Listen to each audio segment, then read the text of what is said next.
Men, have you ever been with a woman while you're having sex and she starts crying, either during or right after? Did you know that there's something that you can do in that moment that will make you her hero? And for any women who might be watching, it's so important for you to understand the reason why you might be crying and what you need in that moment. And what happens can have an effect on the rest of your life. Okay, I'm here to interrupt myself because sometimes when I go to edit a video, I realize some important things I left out. So we're gonna go over some of those right now. I wrote them down for you. So, first of all, crying takes place on a spectrum from a single tear rolling down a cheek, and that was it. Just a glimpse of a little beautiful moment. Or the type I'm referring to more so in this video is a trauma release cry, where an adult, man or woman, when having a trauma release cry, will look like a toddler or infant, perhaps, in full-blown release, but only if they're brave enough to surrender into the process, which takes a tremendous amount of courage to go down into that level of vulnerability. And the sexual experience is one of the things that can be the gateway to open the door into creating the neurochemical concoction to allow for that level of safety and vulnerability, so that stored and dormant traumas within a person's nervous system, subconscious mind, physical body can surface. And nearly everyone has some level of this within them. It's actually extremely common, but for most people it's dormant. And what are some of the reasons why, the positive benefits of releasing the trauma? Well, you heal from it, but for the long-term benefits, if someone has certain symptoms in their life, such as anxiety, depression, low motivation, insomnia, those are all symptoms of unresolved trauma or unresolved emotional wounds of the past. While someone might not have a memory of the trauma or even have any awareness of it, the physical body, the subconscious mind has full awareness. And while that person might not be thinking about any of the things that were painful in the past, the way that it shows up in the physical body and in the mind are things like ADHD, anxiety, depression, insomnia, low motivation, brain fog, apathy, and those can then domino effect into things like addiction.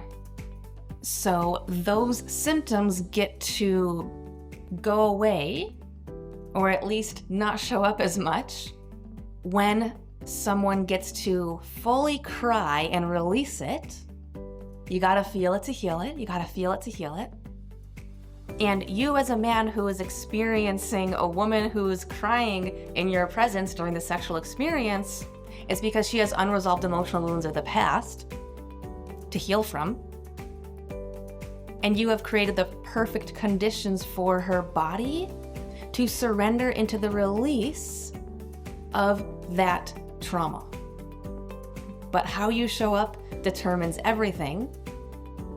Because if you show up in a way that's dismissive, or she's unsure if it's a moment of pride for you to be a source of grounded, present masculine strength, to hold her physically and emotionally, if she's not absolutely sure that you want that, then it can actually be deeply damaging to her in that moment, and the very thing she's wanting to heal from might get wounded even more. More on that later. I'm kind of getting ahead of myself on my self-interruption here. What else do we have on my list?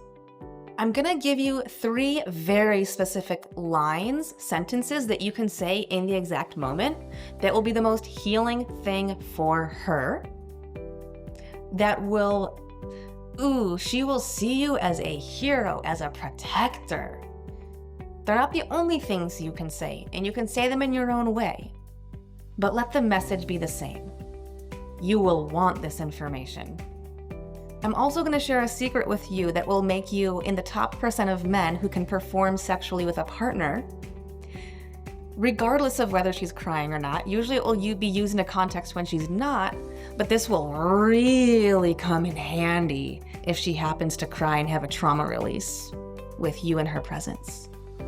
And we're going to be talking a lot about oxytocin, and the reason why your response is so critically important is because oxytocin does something called activating the ventral vagus nerve. The ventral vagus nerve. And when that is activated, it primes that person for a pro-social experience. Not a solo experience, but a you and me together experience. And for that experience to be safe and full of trust and openness. Oxytocin is a massive heart opener that says, I am safe and I trust. But we're going to talk about the paradox to that. And while we are going to talk later on in the video about more what to do with the trauma healing cry, that's the big cry, and that does mean not continuing penetrative sex in that moment, but still maintaining incredible intimacy. If it's more on the gentle side of the cry, just a nice, beautiful little cry, little tears, then in those cases, you're probably still good to go to just keep going with penetrative sex, if I may put it so bluntly. But you will want to make sure that you are the one on top and facing her, that you are the one on top and facing her in that situation. It is your role and duty to hold her and serve as her protector in that moment. Almost as if maybe you're holding her as if the ceiling is going to collapse on top of you and you are protecting her with all your might. But being so slow, so intimate, so close, and still with tender words. And there's a whole spectrum of the type of crying that can happen in between. So I'm just going to say, use your intuition combined with the knowledge you learned from this video on what to do in those moments. And when you do that, there's no way you can go wrong. I promise you that. And when she does cry, there likely will not be a memory associated with it, which is why it could be confusing for her as to why it's happening. It's simply an emotion surfacing from an unresolved emotional wound of the past. The body is remembering the emotional imprint of it and allowing the cycle of that emotion to finally play all the way through. So if there are times when we try or attempt to suppress our emotions and we don't let it play through, we do that when it doesn't feel safe, then our body bookmarks it and says, I'm going to come back to this when it's safe. I'm going to come back and refinish the cycle of this emotion, this emotional expression, this emotional release. When it's finally safe enough in my body to do that, I'm going to do that. But you bookmarked it right now because you told me it wasn't safe, so I suppressed it and I shoved it back down. And guess what? The sexual experience creates the prime neurochemical concoction for the body to say, oh, it's safe now. Remember that bookmark that we had that said, we'll come back to this later? That moment's right now. Here we go. Let the crying begin. So let's get back to the original episode, shall we? Let's talk a little bit about the physiology or the neurochemistry of what is happening. So in a situation like a sexual experience, for a woman, not as much for a man, there is a massive flooding of oxytocin. Oxytocin, a hormone and a neurochemical. This happens through physical touch, eye gazing, and in massive amounts during orgasm. And what happens during an oxytocin experience, a rush of oxytocin. It floods the body with saying, I am safe, I am safe, I am safe. However, paradoxically, if there are unresolved emotional wounds of the past, such as trauma, then in that moment when the body feels so safe, then the unresolved emotional wound that has been hiding in the subconscious mind finally feels safe enough to surface and be felt. You gotta feel it to heal it. You gotta feel it to heal it. And in order for the subconscious mind to feel it, it must feel safe enough. In order for it to feel safe enough, you must be flooded with oxytocin, oxytocin, oxytocin. You see, there's a formula, almost like a mathematical formula, for healing. Healing equals safety plus vulnerability. Healing equals safety plus vulnerability. The vulnerable, unresolved thing from the past finally feels safe enough to surface and be felt with full force, so that you can finally heal from it, heal from it, heal from it. And the more that you cry and involve your vocal cords in this emotional release, then the deeper the healing is able to be in that moment. This is the reason why it surfaces. So men, you are truly doing hero work when you provide a safe enough experience for the woman who you are with to feel safe enough for her body to flood herself with oxytocin. However, men, how you show up in this moment is the biggest determining factor of whether or not she is able to heal from that or her wound gets deepened and worsened. Now, here's the thing about oxytocin. It's not just about feeling safe. Oxytocin is the vulnerability illuminator. The vulnerability illuminator brings to the surface, illuminates the vulnerabilities, the unresolved emotional wounds of the past, so that we can heal from them. Side note, in men, vasopressin is also a vulnerability illuminator, which vasopressin skyrockets immediately after ejaculation, which is why some men feel extremely vulnerable after ejaculation. Side note, there will be another video just on that. Now, it's extremely common for a woman to have a sexual experience with a man and have all this oxytocin flooding. In fact, a woman can have this even on her very first sexual experience with a man who she just met.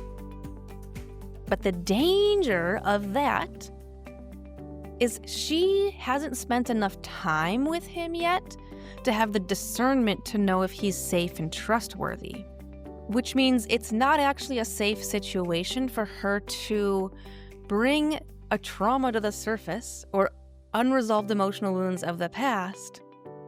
And we're going to talk a little bit about why that is. So healing equals safety plus vulnerability. Let's talk about the safety component. Now, safety neurochemically feels like oxytocin. That's the neurochemical thing happening inside of the body.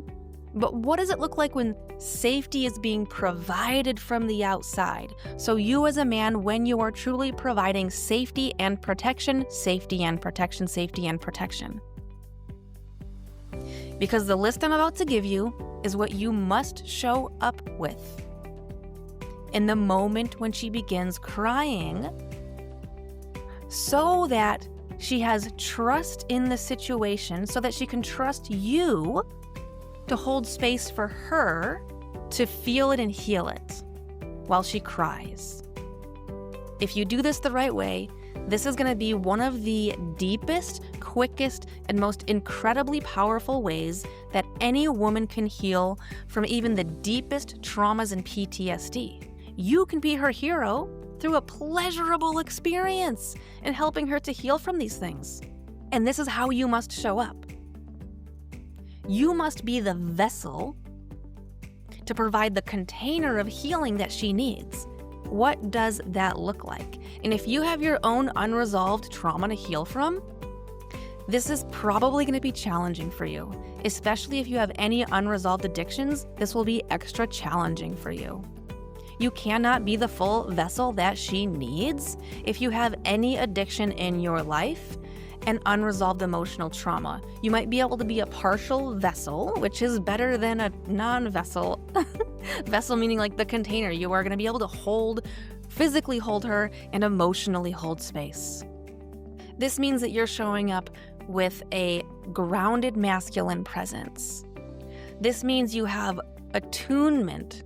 Attunement means you are so in tune with her, who she is, what she needs, her breath, her heartbeat, the way she's speaking, if she's saying anything at all, which she'll probably just be crying. And if she doesn't trust you to hold space, she'll be holding down the tears and shoving it back in and denying herself the opportunity for a healing experience. If a woman begins to stop crying in your presence, is because she doesn't trust you to be a safe protector for what she needs in that moment. You'll need to have compassion, empathy, co-regulation, attunement, safe, grounded presence. And here's the kicker, because it goes far beyond what you're providing in that moment. She needs to know with absolute certainty, which ideally will happen far before the sexual experience. She needs to know with absolute certainty and clarity that you are a reliable and predictable source of loyalty and protection in her life, and that you're not going anywhere. This is especially true for a woman who has abandonment wounds to heal from, and there are a whole heck of a lot of women out there who have a whole heck of a lot of abandonment wounds to heal from. And so she needs to know with certainty and clarity that you are a loyal source of protection as an ongoing and ever-going part of your relationship to her. Anything shy of that, and you fail to be the healing vessel, the healing container, the strong masculine presence that her nervous system needs from you in that moment. So the more that you fail to bring that to the table for her, the more that she doesn't feel safe to bring to the surface her vulnerabilities, to feel it fully. You got to feel it to heal it. And if she's feeling dismissed, or if she can feel that you're uncomfortable, or if she can feel that you just want her crying to stop, then in that moment, she is sensing that she is a burden to you. She is sensing that she is a burden to you. And this will deepen the wound within her that is trying to heal. Now, here's the thing that might be surfacing might be some wound that happened as a relationship with you and her together. And it may be from something that happened far before she ever met you, that has been dormant, a wound that may have been dormant within her. And if she has any amount of anxiety or depression or anything like that, or insomnia or panic attacks, you better believe she has unresolved trauma. Those are symptoms of unresolved trauma. Every time. And if her attachment style is not the secure type, which very, very few people have the secure attachment style in attachment theory. If you don't know yours, look it up. This will accelerate and deepen your healing profoundly when you work with that. If she does not have the secure attachment style, which most likely she doesn't, then there is definitely unresolved trauma from the past that needs to heal. The sexual experience for her, with a safe, solid masculine presence, who can be the vessel, the container for her to hold space in the exact way that she needs, is going to be profoundly the most healing thing for her. That you get to provide. You get to provide that. You get to provide that for her. You get to provide her deepest level of healing through her most vulnerable moments. And if you are not viewing that as a source of pride that you get to step into, and it sounds absolutely terrifying or like a burden, it's because you have your own unresolved emotional wounds of the past and trauma to heal from. Let this be an indicator and an eye-opener. And that's totally okay. It's not right or wrong. It doesn't make you bad or wrong. It just means that you have awareness where you have healing that needs to take place. And a common thing that happens with women is called the oxytocin trap, where men, if you touch a woman in the right way sexually and she is receptive, even if she just met you, she begins to oxytocin bond to you. When a woman oxytocin bonds to a man, it makes her very loyal to him. And it also makes her nervous system, her neurology, her subconscious mind to very much so want you to be the one who is loyal and protective to her. Loyal and protective of her. And when she doesn't have this, now she's flooded with oxytocin, but now she feels all those vulnerabilities are surfaced, but without having the safety. And if you're the one who contributed to flooding her with oxytocin, then it is your job and your duty to provide the safety with the vulnerabilities that you surfaced within her because of the way that you interacted and engaged with her. And women, when you know about this and you're aware of it, it gives you significantly stronger awareness on how to take action to protect yourself from not getting caught in those situations. So healing equals safety plus vulnerability. But getting hurt equals a lack of safety plus vulnerability. Getting hurt equals a lack of safety plus vulnerability. So a lack of safety would be something like not providing compassion, empathy, attunement, safe, grounded presence, and not being someone who has signed up to be her loyal protector. That's what a lack of safety looks like in this situation. And I wrote down a few things of what you can actually say in the moment. Men, if you're feeling lost, this will help you, okay? First, you embrace her with such protective energy. And you let her know you are there for her. And whether it's you're holding her hand, maybe with one hand on her chest, and you're looking her right in the eye, or maybe brushing her hair with your hand, things that are so soft and nurturing. Because likely there's part of her inner child that is healing. It's almost like, how would you soothe a 3-year-old or a 5-year-old who is hurting and crying, and your role, your job is to make them feel so safe? What would be your body language and tone of voice? Because ultimately you're speaking to their inner child, which is the part that needs to heal. Or you might embrace her, and maybe you're sitting up and fully embracing her, pulling her in, and whispering. You may be whispering things to her. These are the things you'll say, okay? First, you don't ever want to say, this is a thing to never say. Never say it's okay. Never say it's okay. Because how is that perceived by her? As being dismissive. It sounds like, it's okay, you don't have to cry. Stop crying, it's okay. Don't ever say it's okay. Worst thing you could ever say to someone when they're crying or upset is it's okay. Worst thing, it's so dismissive. Makes things worse. This is what you can say. Yes, let it all out. Just let it all out. You've been carrying that inside you for so long, and it's time to let it out. This line is probably going to be the most important one. I'm right here with you, and I am not going anywhere. I am right here with you, and I am not going anywhere.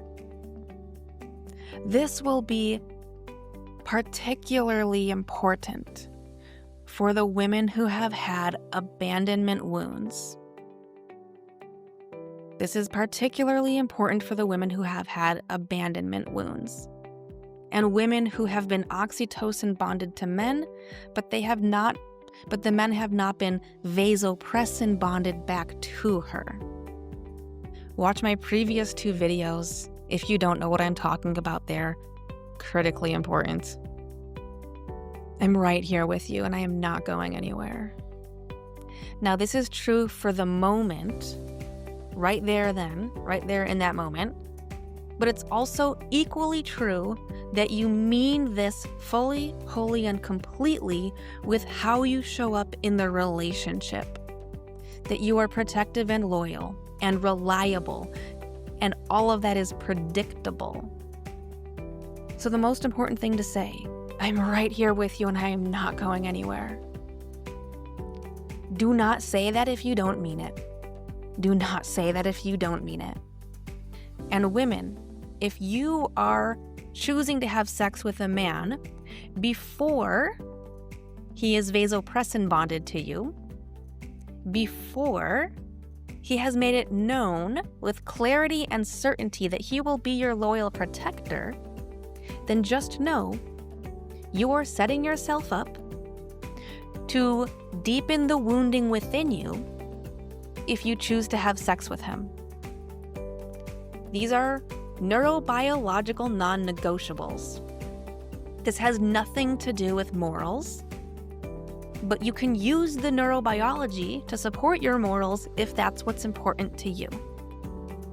This has everything to do with safety and protection, and healing and empowerment, and making smart choices for yourself.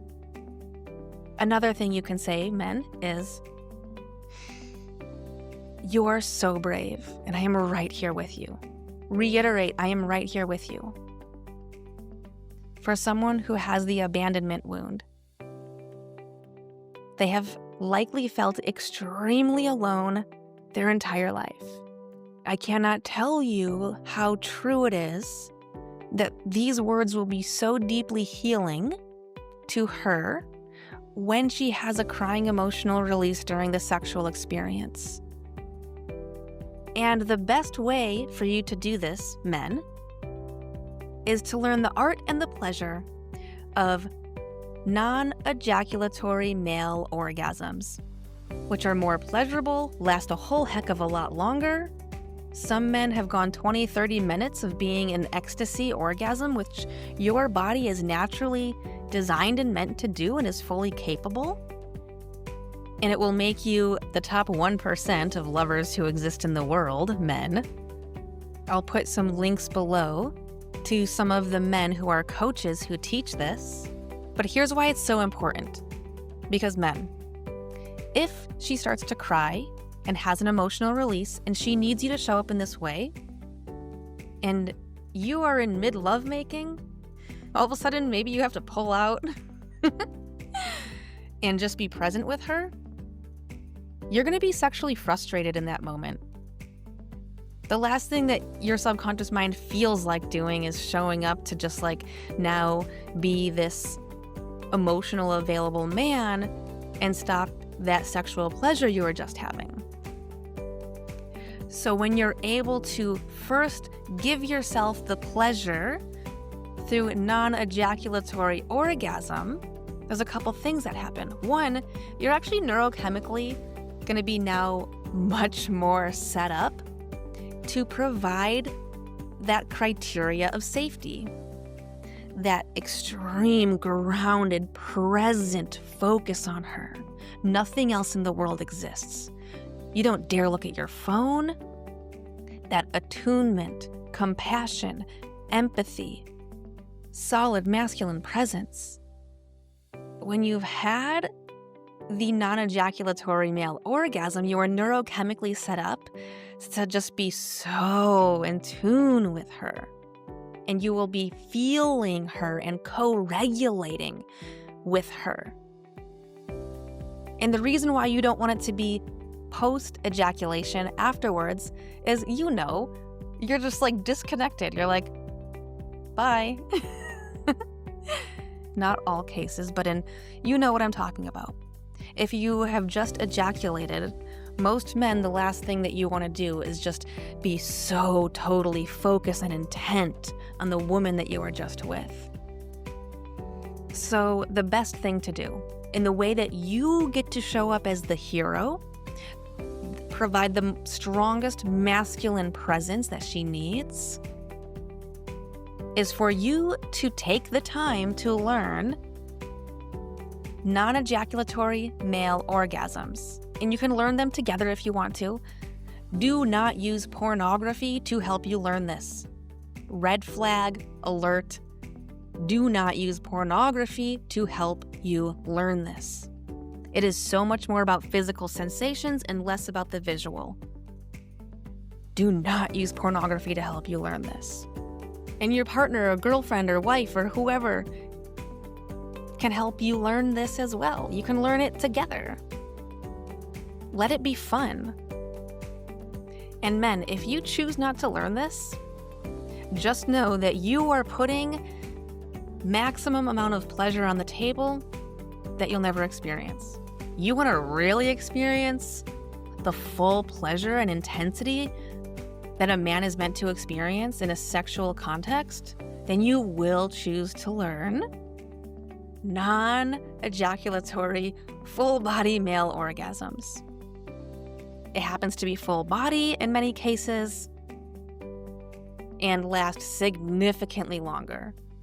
Some men have even reported having sore abs the next day. It gave them an ab workout. And this is one of the reasons why some women never orgasm. It's because their subconscious mind is protecting them. The subconscious mind says, if I orgasm, I'm going to get flooded with oxytocin. If I get flooded with oxytocin, my vulnerabilities and old emotional traumas and wounds from the past are going to surface. And if she doesn't feel safe with you, for her body to be in full surrender, then her body won't let her go there. Her body will not let her go there. Every woman is capable of full orgasm. There is a surprisingly large amount of women who have never experienced it. And men, it can be your honor, duty, and privilege, if you want it to be, to help a woman feel safe enough. Everything has to do with safety. For a woman, when she's experiencing the sexual experience in a healthy way, then her pleasure goes up when her safety goes up. Her pleasure goes up when her subconscious mind perceives the safety. You get to be a major key player in that, which extends far beyond the bedroom. It's how you show up with her and for her in your everyday life. And part of this looks like reliable, consistent, stable, predictable. Some of those things might sound boring, and that's because the opposite of that is when there's an addictive thrill-seeking cycle. So the two of you can work together through conversation, through how you show up with each other, through attunement, being fully present, co-regulation, predictability, reliability, compassion, empathy, and doing teamwork activities together, that one absolutely must, non-negotiable, needs to happen. Watch the previous 2 videos before this to understand why. So women, be careful not to fall into the oxytocin trap, where your body is flooded with safety, your vulnerabilities are surfaced, but then all of a sudden,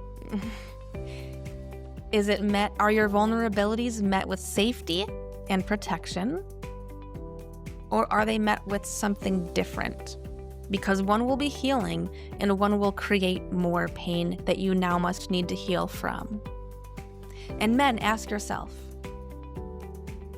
are you ready to step up and be that protector? If not, and you choose to go into a sexual experience with a woman, Just know that you are definitely entering that experience with your wounded masculine energy, even if she is fully open and receptive. The reason why she is fully open and receptive is because she is showing up in her wounded feminine energy. And both of you have things to heal from. So just be aware of this. Be mindful. Most of us have had to learn the hard way. And oftentimes when women do show up in that casual sex way, it does temporarily feel empowering. And that's because she's getting an ego boost. She's getting a massive hit of dopamine. She's getting external validation. And that provides a false sense of safety and security, a false sense of safety and security for that woman. But then she ends up in a place of craving for more of it, craving for more of it, craving for more of it, and needs to get another hit in order to provide the false sense of security. It is an addictive cycle, which is why she then makes herself so open and available for those experiences. And it's coming from wounded feminine energy. Or you could say wounded feminine behavior. Wounded feminine behavior. And men are coming from that wounded masculine behavior when they show up in that way as well. Because when those vulnerabilities are surfaced, there's one of two things that happens. She's either met with safety and protection, which allows for healing, or she's met with something different, which deepens the wound. Men and women, let this be a goal in the bedroom. Let this be a goal in the bedroom. Talk about it. Talk about it. Let it be a goal in the bedroom. Men, declare to your woman that it is your honor to show up in a way that will be so safe for her if she happens to show up with tears in the bedroom. That way, when it does show up, she's not left guessing. Am I a burden if I let it all out? Will this make him really uncomfortable? Should I hide it? Is he faking being there for me because it's the socially acceptable thing to do?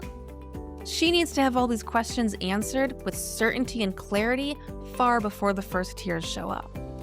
Unless the relationship is so solid, so strong that she already knows that about you. And women, take this conversation to your man. Tell them about this and see how he reacts. See how he reacts.